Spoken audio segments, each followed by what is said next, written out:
It doesn't matter if you lean to the right or swing to the left, just as long as you can reach the phone. Reach out to Politics for the Punch and the host that Lou Dobbs calls one of the top talk show hosts in the country. He's our own locally grown Jeff Coulier, and his number is 556-9696. Give him a call now. Hey, welcome back. Jeff Coulier here on this busy Friday morning. A lot going on. We're taking your calls at 504-556-9696. Let's share with you another clip before we go back to the calls. The president made some comments yesterday I thought were interesting. He discussed the whole issue about mail-in balloting, which I think is a big concern to me. I think we're talking about fraud galore. We're talking about misplaced ballots. We're talking about people being disenfranchised. We're talking about corruption. We're talking about a lot of ways to steal the election. Let's go to clip number 2. The president addressed it yesterday at a press conference. Let's check it out. If that happens, John. So, Mr. President, you said that you don't want to see a delay in the election, but then it looks like the process of these mail-in ballots is going to continue to November. Well, we have many court cases, John. We have one that's been filed for a while now in western Pennsylvania, as an example, on mail-in ballots. So and by the way, John, we give tremendous examples, numbers of examples of all the fraud and all of the things that have taken place with respect to mail-in ballots. I'm just wondering, is the net effect of what you tweeted this morning and what you're talking about now to cast doubt on the results of the November 3rd election? Well, it's had an interesting impact. I didn't know it was going to be the impact it had. What people are now looking at is, am I right? But not me. Are all these stories right about the fact that these elections will be fraudulent, they'll be fixed, they'll be rigged, and everyone's looking at it. And a lot of people are saying, that probably will. And that's President Trump yesterday at his news conference, and I'm concerned about it. I think you need to vote in person, ID with you, and do it at the polling place. All right, let's talk about where we are with this coronavirus. We had the White Coat Summit in D.C., and you had media blackout of the doctors going up there and their comments about hydroxychloroquine. The mainstream news media said it was misinformation. Well, we've had this gentleman on before. We're pleased to have him back on again. Dr. Bryan Ardis is with us. He's CEO of ArdisLabs.com. And Dr. Ardis, how are you doing? Good morning. Welcome back. I'm doing great. How are you, Jeff?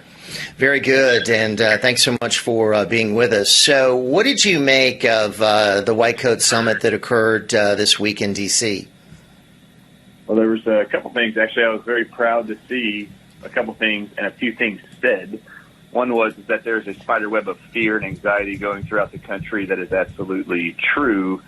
And then the attempt to actually negate or reduce that fear and anxiety, I think, is a benefit to the majority of us here in this country when there's been so much fear and misunderstanding going on right now with this COVID virus and the pandemic. So I like the fact that there was a message delivered that you don't have to be in fear. There's answers, and there's actually some protocols that medical doctors are actually able to use that are not as dangerous as the ones that are currently being used or proposed. Dr. Ardis, Dr. Simone Gold was one of the participants. She got fired from her job because of it. Other doctors were ridiculed. Other videos posted were taken down because the masters of the universe, the social and mainstream media gurus said it was disinformation. Hydroxychloroquine, they said, doesn't work. Dr. Fauci says it doesn't work. So where's this disconnect coming from, Dr. Ardis? Well, for 70 years, hydroxychloroquine has been said by the FDA that it does work and that it does help with a lot of health conditions. COVID, of course, is a new thing. This is a new virus, at least this SARS version 2 that we have going on throughout the country and throughout the world. This is a new animal or a new virus, but it's nothing new. What is being new is that we're pushing a new medication called Remdesivir that is actually proven through 2 studies only, one in Africa 4 years ago. It was actually discontinued in the middle of the study because it had such a high mortality rate, the highest of 4 experimental antiviral drugs. It didn't even finish the trial. It had more deaths than any of the other ones. And then we had a second study done on COVID patients about 4 months ago. That was actually put on by the manufacturer of Remdesivir, which is called Gilead.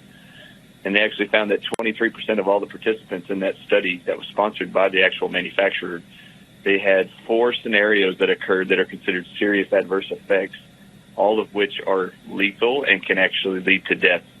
Those were multiple organ dysfunction, kidney failure, septic shock, and hypotension. Oh my gosh! 8% of the people in the study had to be taken off the drug within the first 5 days because they got so ill. Now, these 2 studies can be found; they can be referenced. I have them in a report that I put together. They're in the New England Journal of Medicine. But why it is that our institutes of health, primarily the NIH right. and the CDC, why they're pushing this drug that is not proven to be safe, one, nor antiviral to begin with, is beyond me, and I find it appalling. And appalling that they're actually taking down media coverage of doctors, real doctors, who are actually conveying a message that there are medications that have been found to be beneficial and healthy and not detrimental to your health. So Remdesivir has been pushed by Dr. Fauci, if I'm not mistaken. And not only is it dangerous, Dr. Ardis, it also is very expensive, isn't it? It's extremely expensive. I mean, hydroxychloroquine, I actually did this on a radio show yesterday, but if you go on goodrx.com, you can actually find hydroxychloroquine generics for $6 for 60 tablets of 200 milligrams. The same dosage that you would get for Remdesivir intravenously in a hospital right now is $3,200. Oh my gosh! For 5 doses. So yes, this is very expensive. Can you give us that? Can you give us that website again, Doctor? Yeah, go to GoodRx, GoodRx.com. Type in hydroxychloroquine, and it will actually pull up all the incredible benefits you can get from coupons. This is a free website where you can actually download coupons to actually get discounts on pharmaceutical drugs. And do you need a doctor's permission to order this? Can you just order this as a patient on your own? Hydroxychloroquine actually has to be written as a prescription, but you can at least look up what the fees would be if you're written a prescription for one on this website and actually print out coupons and use it that way. Okay. This is just a reference so people could understand that it's actually not expensive. There's actually a doctor out of Texas who's doing 5 treatments and has a 100% success rate at curing COVID patients with 2 FDA-approved drugs. He says the 5 treatments over 5 days cost out of pocket, and if you had no insurance at all, it would not cost you any more than $200.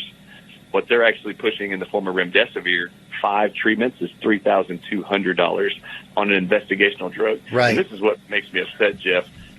The actual drug, Remdesivir, has never been approved by the FDA ever. It was only given an emergency use authorization the 1st of May when the NIH and CDC was pushing the FDA to actually give them a clearance to start using Remdesivir over hydroxychloroquine or chloroquine, which have already been proven safe and effective for multiple medical conditions, but Remdesivir has never been cleared for any of those. So part of the problem is that not only do we have these doctors like Dr. Fauci, not only do we have the media, but we've got the FDA and the CDC and the WHO. Aren't they all involved in pushing Remdesivir and also making people wary of hydroxychloroquine? I'll tell you, I've done so much looking into the FDA and so much research into the FDA's position on it, the CDC's, and the National Institutes of Health. Those are the ones I'm absolutely certain are pushing Remdesivir. Now, the World Health Organization, I need to look into that one, but I'll tell you, the death rates in America, I don't know if you know this, but there was actually a law written that we actually could consume all of the supply back in March of all Remdesivir for our country alone, the United States of America. Wow. All of the Remdesivir inventory. So I don't think it's being used throughout the rest of the world, and I'll tell you why I believe this. Yeah. If you look at the statistics, even last week, we had record highs of deaths in America with COVID patients in hospitals. It is my opinion, after looking at all the research, those 4 fatal serious adverse reactions of Remdesivir wow. noted in those 2 studies. Well, we're going to have to. Actually, Remdesivir. That could be the reason. Well, Doctor, we're going to have you on again soon. We're up against the clock. These are our lives now.